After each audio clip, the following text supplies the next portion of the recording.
Hey, and welcome to FitMitTuro Fitness Podcast, a podcast for people who want to get no BS information about fitness and know that fitness is about so much more than losing scale weight. It's about feeling confident in your skin and empowered in your life. I'm your host, Turo Virta, personal trainer, strength and nutrition coach, and most of all, a husband of my beautiful wife, Miriam. Each week, my guests and me will give you some no BS fitness tips and motivate you to take action in your own personal fitness journey as we talk about nutrition, exercise, mindset, personal development, and executing in life with enjoyable but still effective strategies. If your goal is to look better, feel and be strong and experience transformation from inside out, you, my friend, are in the right place. Thank you for jumping in, and now let's jump into today's episode.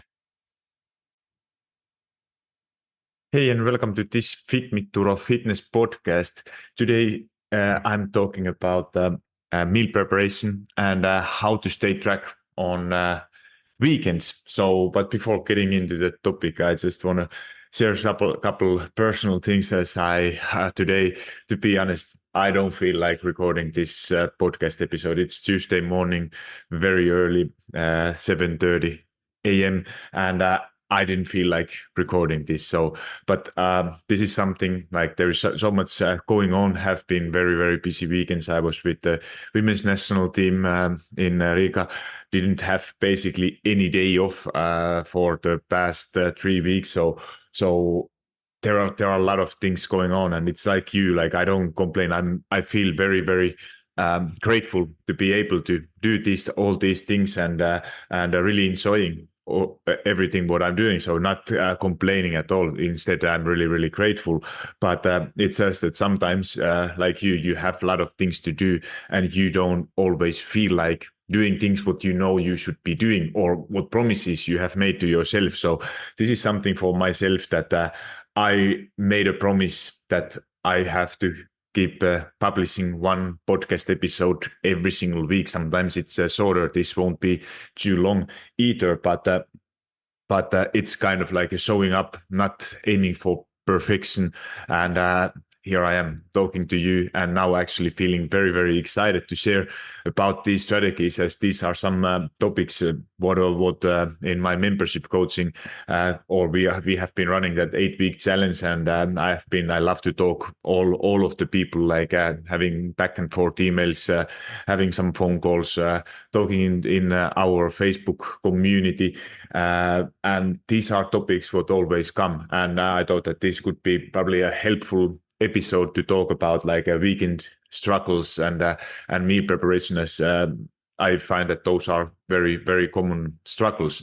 So one member, Roisin, who joined in my challenge, like she was really like she has been struggling and for the past years, and now she wanted to finally to get some kind of structure.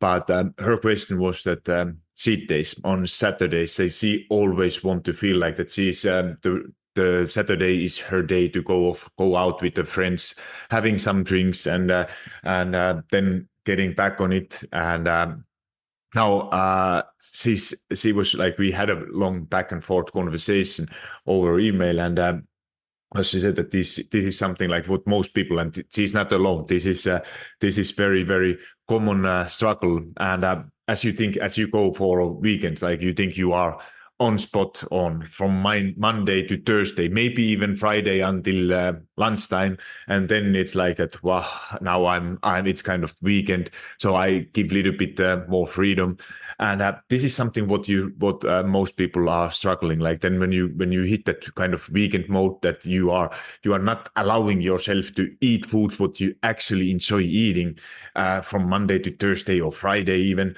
And then when it comes to Saturday, then you are like that. Now I need to have that kind of little bit more freedom. I don't want to be dieting, but here is exactly the problem. So when you go, this is kind of like all in or nothing mindset. And what I always recommend, or it have worked, it's not for every person, but if you think it, like just think what you are telling to yourself when you are telling that you can't have, you are eating basically chicken and broccoli and rice from Monday to Thursday, and you are telling yourself that I can't have, if you want to have ice cream, if you want to have some drinks, or you want to have some sweets or chocolate or whatever your thing is, what you actually naturally enjoy eating, and then you are telling yourself that I can't.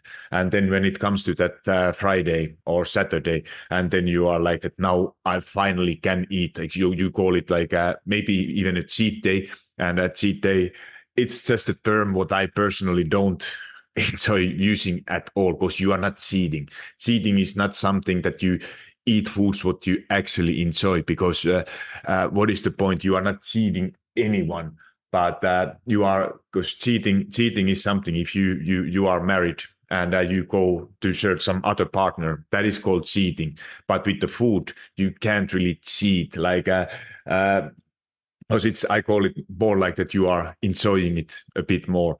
So, but how it actually helps you, like with Roisin, we had a long conversation, and I said that try to think it like in like a weekly budget. Like those, it's still like you don't need to necessarily to track your calories, but what I always recommend, at least in some point of your life, to track even your weekend. So you are seeing what you are doing. I know that you don't feel like doing it, because if you are seeing it, what it means that your cheat day on Saturday, you had like a couple pints of beer, you have some cakes, you have some chips, whatever you are eating, or and then when you are putting it into app, you see how many calories is there in, and what is actually doing.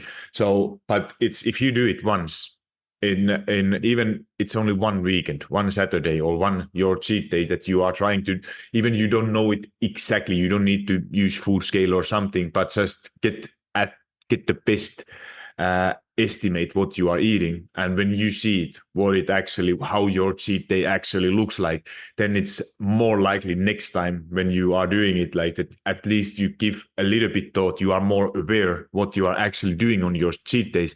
And then maybe you are able to make a little bit smarter decisions, or do it in a little bit different way.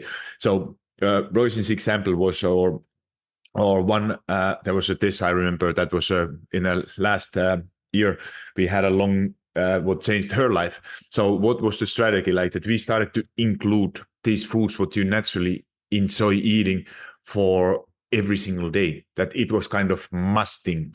So you had your kind of weekly cheat budget. What I love to use it, it's called like a 80-20 rule. So it means that 80% of foods should be like, if you try to reach your goals, it should be kind of whole foods, nutritious homemade foods, or whatever you call healthy foods. So if you, and then the 20%, it could be whatever you enjoy eating. So you have that kind of also enjoyment, but also you are still eating mostly healthy. And it doesn't mean that nobody's perfect. Like what I say, that like many people are trying to be perfect on from Monday to Friday, and then when it comes to the weekend, you are in that mode that now it doesn't matter. And then often what happens is that when you think that you go way overboard on Saturday, and then it's Sunday, like that, what is the point? I'm going to get back on track. I start over on Monday, and then Sunday is also like you are going over your calories, and or maybe you think that now, what is the point? I gained all weight. I go back. I start next week or next Monday. I will get back on track. And this is that behavior. What is actually causing that you will have a huge struggle to get any kind of results, because you will never be consistent enough. But the strategies what we tried with the Tessa, what worked really well with the Tessa was like, let's say that you take your calorie deficit number. So if your calorie goal is, let's say it's a 2000, maybe it's a 1500, whatever number you have it. But let's use now in this example 2000. So that would be your calorie deficit number, because it's kind of easier to do the maths. So 80-20 rule within this 2000 calories, it would mean 400 calories would be coming from foods you naturally enjoy every single day. So let's say that 2000 calories per day, your weekly calorie budget is 14,000. 7 times 2000, it's 14,000, 1400. So or 14,000. And when you are dividing that it gives that 400 calories per day. So you can multiply that with 7. So you get when my math is right. I used to study maths in university, so I trusted it's still working. So it's 2,800 calories per week is your kind of cheat budget or foods. I don't call it cheat budget. I call it enjoyment budget. So what you naturally enjoy eating. So when you are eating, and that is what I highly recommend, is to include those foods also during the week. So how we did it with Tessa was that she started to eat. She had that 400 calories, or her number was a little bit different, but I use it in this example, that 400. So every single day. So it was worth of 400 calories. If you eat healthy, nutritious foods, the rest, like 1,600 calories, then that 400 calories was kind of what she had to eat especially in the beginning, to get away from that mindset, all or nothing mindset and thinking. So she had to eat that 400 calories of chocolate, of maybe it was something else, maybe it was some Coke or whatever, chips, burgers, you name it, ice cream. So that was kind of relieving, like, okay, 400 calories, that's I must eat it. And then when she started to eat that, she never had that kind of urge, that waiting, that now it's finally Friday, now I'm allowed to eat it. So it was, she didn't, later on, she didn't eat it every day. Some days she was kind of like, okay, today I don't feel like eating any sweets, and I rather have that my whole thing for tomorrow. So she saved that those 400 calories for next day. So then she had already 800 calories. So if it was one day really perfectly, so but it's just a principle, what you might be thinking, like that, why to call it a cheat day, and why not to include it also during the week. So because usually more often you are able to, if you more like, at least for me, it works always that if I tell myself that I can't have something more, I actually want to have these things. And then it's kind of arrow, bow and arrow, what you are loading. And I can take it one more day, until you are loading it as full as you can. And then at some point you are telling that, no, fuck it, I can't take it anymore. So, and then that's the moment when you overeat, when you binge, when you tell it that now I can't take it anymore. So that is why this kind of strategy, like think it calories in your kind of weekly budget, work it around. It doesn't matter how you divide your calories. So let's say that if your calorie deficit calories are 2,000 per day and 14,000 per week, you can divide it. Like if you, for example, some people, if you have a harder workouts on those days, you would be eating a bit more. Days when you are resting, you are not a lot active, you could be eating a bit less, but in the end of the week you get that your calorie deficit number or pretty close to it. So this is the best way what you can do, like thinking about calories, like kind of weekly budget. And that was for Royce also advice what we talked, like that if you don't count calories, you go well overboard, and then you have like a 3, 4, 5 cocktails on Saturdays. Food choices are not the smartest ones. So if you think that it's very easy, like her calorie deficit calories were around 1,500. And if you think like that, are you able to ruin your progress within one day? I don't say that you ruin your progress, but because it doesn't matter whatever you do, it's more about like that ability, how fast you are able to get back on track. But if you think it like how easy it is, if let's say that your calorie deficit or your calorie goal is 1,500, it's 10,500 calories. You hit 1,500, let's say 5 days a week, and then 2 days or even one day, you go over, like, if your deficit calories are maybe 400, 500 per day, so your deficit number per week, it should be around 3,000, 3,500. But then on one day, on Saturday, you have 4 cocktails, a little bit more enjoyment foods, and it's very easy to go over your calorie goal, like 3,000 calories in a one day. And then you don't need to wonder if your whole week calorie deficit number should be 3,000, 3,500, and you go over 2,000, 3,000 calories in a one day.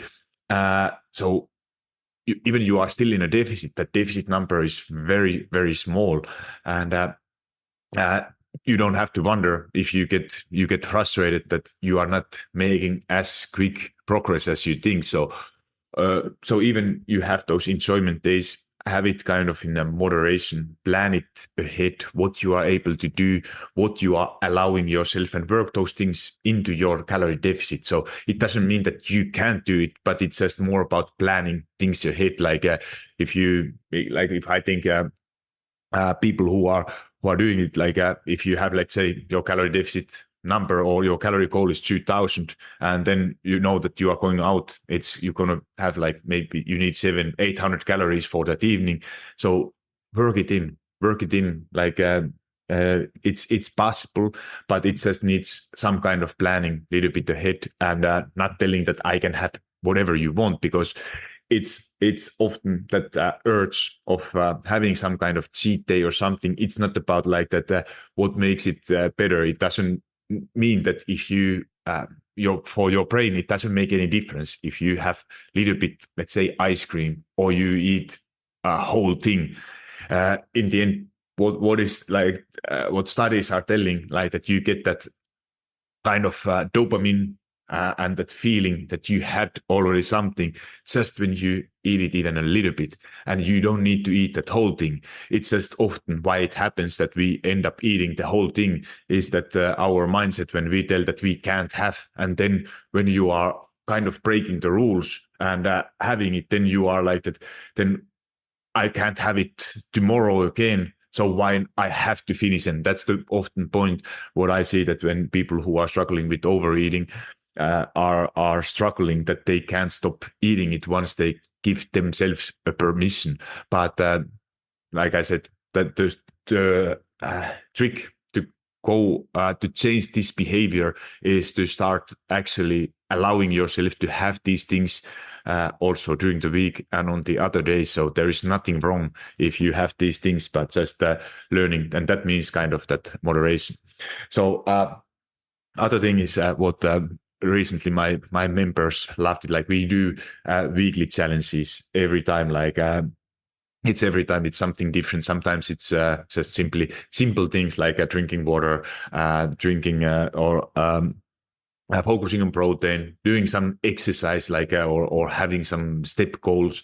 So just the basic things which helps you to focus just the one thing every single week. And once you do this in a long term, it's basically everything what makes the difference. So if you try to, like most of the people, they know what they should be doing, but if you try to do kind of everything at the same time, like most of the people, they end up doing nothing because there are so many things. But if there's just the one thing every single week, so that is helping in a long term to reach those goals. So sometimes it's a sleep, like this week we had a sleep challenge, and people have been loving these mini challenges. Like obviously we have every month like a bigger challenges. It's sometimes it's a steps, sometimes are like some exercises like push-ups. And what other thing is like what I got messages from Iris is one of the best example. Like she just wrote that's kind of that structure, like what she never had before. And Susan mentioned the same thing last week when we talked, and she said that there is that structure when you have that structure behind, so you know that there is what kind of workouts you have to be doing. Like it's same that it's for me. If I don't have any workout plan, I changed it. It's now, I think, 3 years when I started to work out with the plan. Earlier, it was kind of, I was relying on motivation. I did very occasionally some kind of strength training. I was always active, but I felt okay, but I never knew how it actually feels when you work out with the plan, because those are things like that you do things what you naturally don't enjoy doing, like especially with the strength training. So that is something what I personally don't enjoy, and but when I do it consistently with the plan, that have made me feel the best I have ever felt in my life. So and this is something what have changed so many members from my membership coaching, that plan that they know what they are doing. So you have a plan. So you know that it's not always like something, if you are someone who naturally enjoys dancing or walking or whatever sport you enjoy, but if you don't do things what you strength training or mobility exercises, what are those? I think those are the most beneficial things, and those are like I think it always that you have to have some kind of bare minimum of strength training, and it's not something what you need to enjoy. But when you have a structure, you know exactly how many reps, what exercises you are doing, how many workouts in a week you have.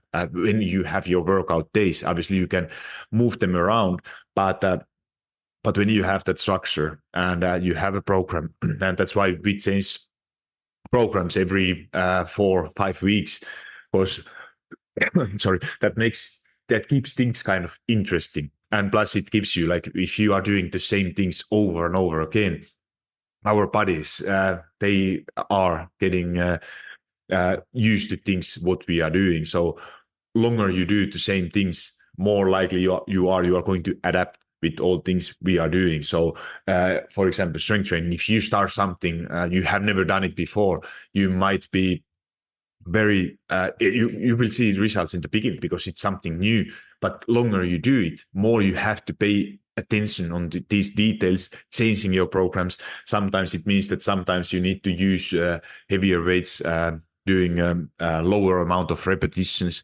Sometimes it means that you have to use a higher amount of repetitions using lower weights. So kind of mixing all these things. And this is what that program and that structure is giving you, that you don't do only naturally things you enjoy. Like, for example, for me, I naturally enjoy doing, like, if I do strength training, what I hate the least, I would say, is around 10 repetitions. That is kind of my sweet spot, what I enjoy most doing. If it's then more like 20 repetitions, 15, that is like, I'm like, I don't enjoy it. Or then it's like a heavier weights, like doing 5 repetitions or something, that is like, that is so heavy. I don't enjoy doing it. But when you incorporate all these references, having that structure, that makes the whole difference. And in the long period of time, if you think your progress, focusing one thing at a time and doing it 3, 4, 5, 6 months, you will have all benefits. You will see all results what you always wanted, or you see a lot more results than trying to do kind of everything at the same time. So that's why kind of a little bit periodization, it helps so much. And you are always, I was surprised with results what I got. My clients, I hear the same message all the time, that they couldn't believe that how good they are feeling. And then especially for older people, like I recently published brand new mobility guide. So that is something like, if you struggle like with some kind of joint pain, like knee pain, hip pain, lower back pain, those are always like, gotta find, like, these people are that they failed in couple tests. I failed myself personally. My other hip and my wrists, like, I was always having like a wrist pain.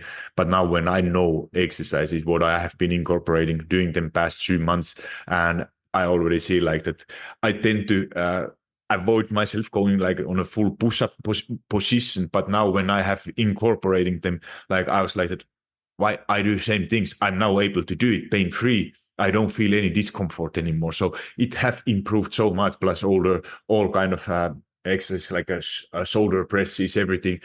I used to hurt my wrist, but now I'm able to do it. So these are just this simple things what makes actually the whole difference. If you know, first of all, to becoming aware where you are struggling, lack of mobility, and then when you are starting to incorporate those exercises, simply part of your warm up, part of your cool down, and then it doesn't take anything. You don't need to do any more hours or minutes of workout. It's just adding couple minutes into your warm up, cool down, and you are more than enough. It's more than enough.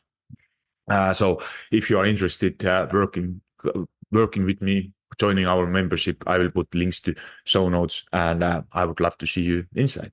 So, but last thing, before we wrap up this episode was that kind of meal preparation. So best strategies for meal preparation. So this is something what I like to call like not always like because you will always have days that you don't feel like that today I want to you spend hours. No, that it's going to happen that you are like that now.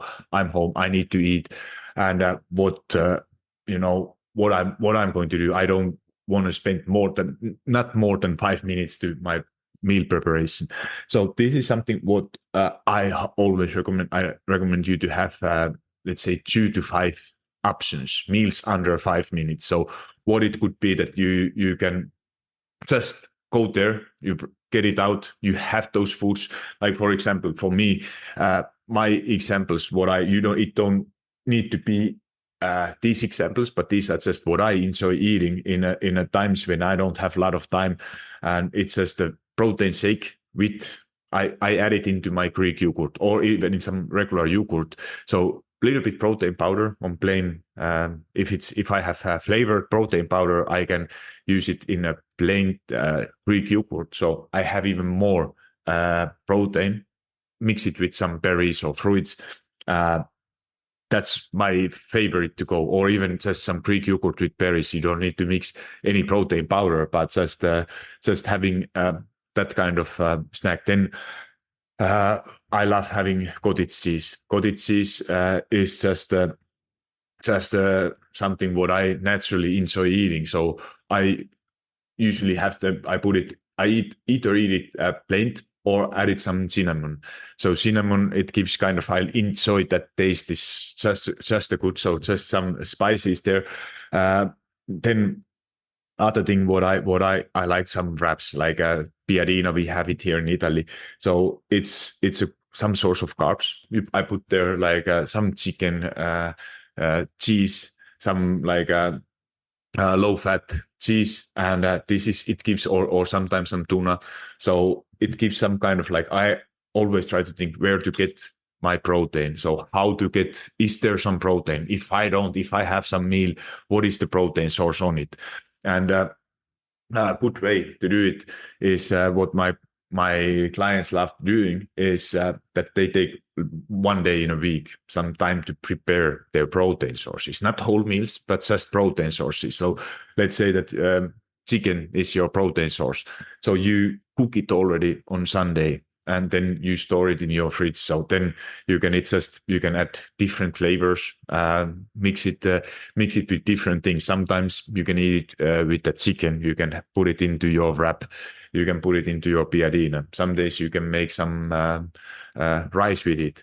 So it's just, there are so many options, but when you have that, at least that your protein source already pre-prepared, it's a lot likely that you are then grabbing it. Because if you are not prepared in those days, when you come home after, like, kids are hungry, if you have a kids, you come home, they are screaming, you need to get some food fast, and if you are not prepared, then you might end up taking something what goes fast, and usually faster. You have to make decisions without any preparation. Those decisions are not going to be probably the smartest ones. So these are just thinking to have some kind of 2 to 5 meals under 5 minutes that you can do with less willpower, without thinking, just whatever you feel like eating, but having those 2 to 5 minute foods. And then if you have more time available, just pre-planning your your protein sources. So those are the best meal tip preps. So thank you for listening, and talk to you next week soon.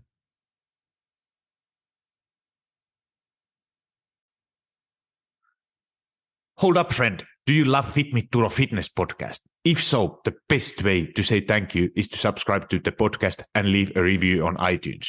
I know every podcaster wants you to leave a review, but it's because those reviews help the podcast to reach more people. I truly want to know what you think, and if this particular episode resonated with you, would you also please share it?